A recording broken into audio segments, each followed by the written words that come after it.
Hi, my name is Mario Deluso and I'm here to discuss on how to solve for variables. So this topic is taken from Math Made Easy Book 5.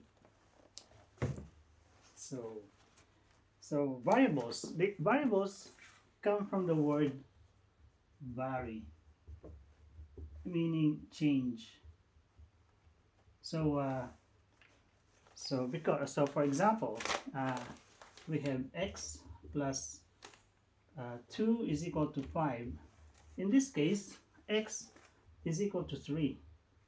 But then in another equation, x plus 4 is equal to 11.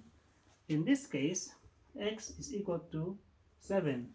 So the value of x changes every time, or it varies. That's why it's called variable. We will now discuss equation. The term equation.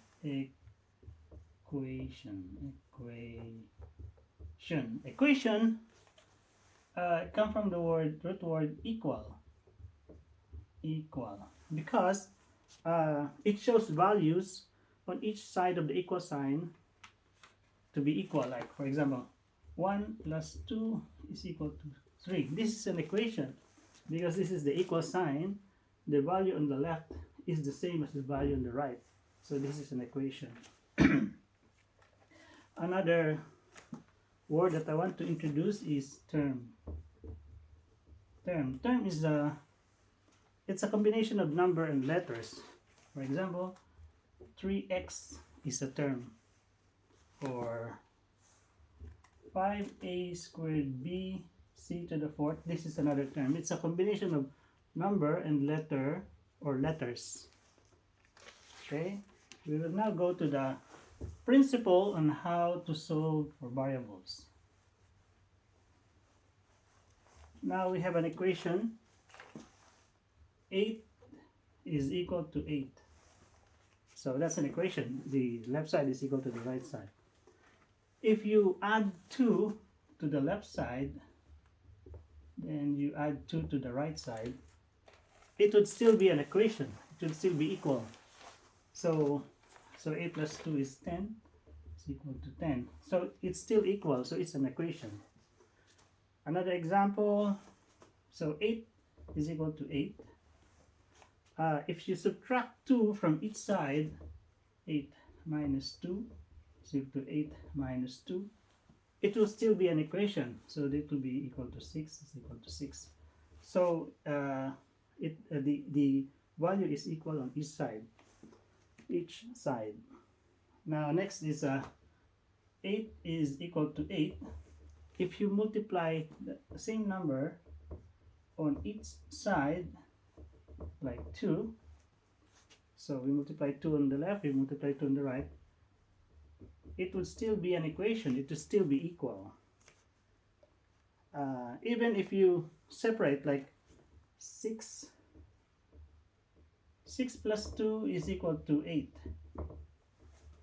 So if you multiply 2 on each term, like 6 times 2, 2 times 2, 8 times 2, so this will be 12, this will be 4, and this will be 16. So this will be 12 plus 4 is 16 is equal to 16. So it's still equal.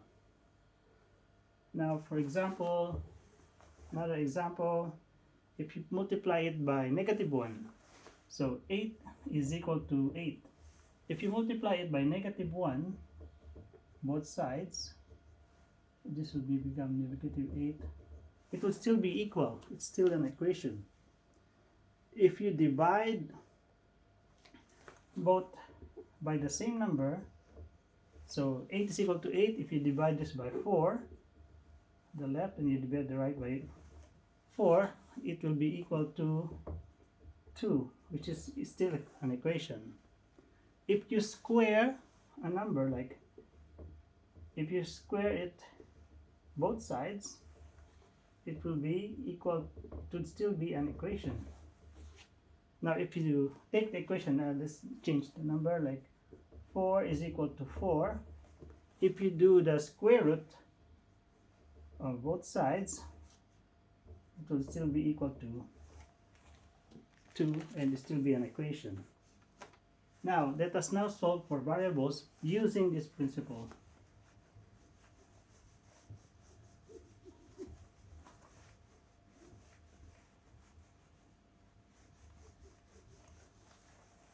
For example, you have a equation x plus 3 is equal to 9.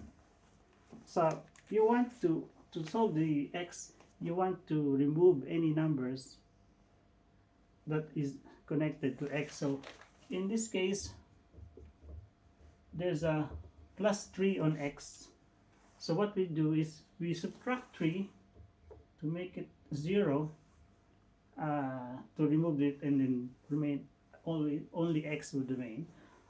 But if you subtract 3 on the left, you have to subtract 3 on the right as well.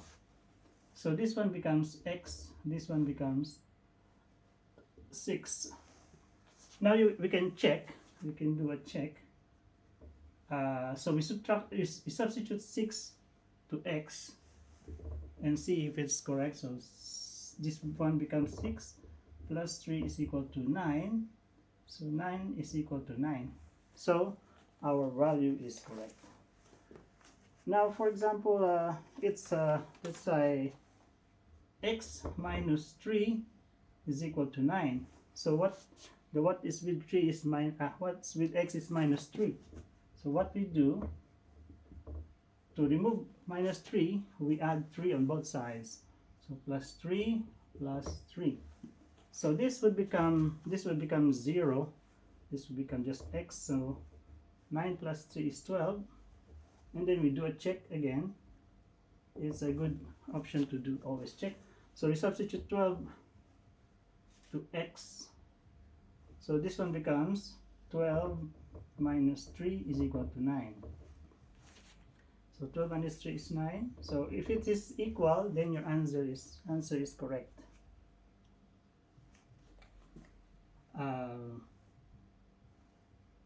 For our next example, like if you have 3x is equal to 9, so what you have with x is times 3. So you think of the opposite of times. So opposite of times is division. So to remove 3, we have to divide it by 3. But once you divide left by 3, you have to divide the right side by 3 as well. So this one would cancel out. So 3 divided by 3 is 1. 1 times x is x. So this would become x is equal to 3. So checking, we put 3 on x. So 3 becomes 3 times 3 is equal to 9. 9 is equal to 9. So we are correct. Next, x over 3, x divided by 3 is equal to 9. So in this case, we want to remove divided by 3. So the opposite of divide is multiply. So we multiply both sides by 3. So what will happen is this will cancel out. 3 divided by 3 is 1. 1 times x is x. So this will only be x. And 9 times 3 is 27. So to check, we substitute 27 to x. So 27 over 3 is equal to 9. So this one divided by this one is 9. So this is equal. So this is our answer is correct. And that's end of part 1 on how to solve for variables.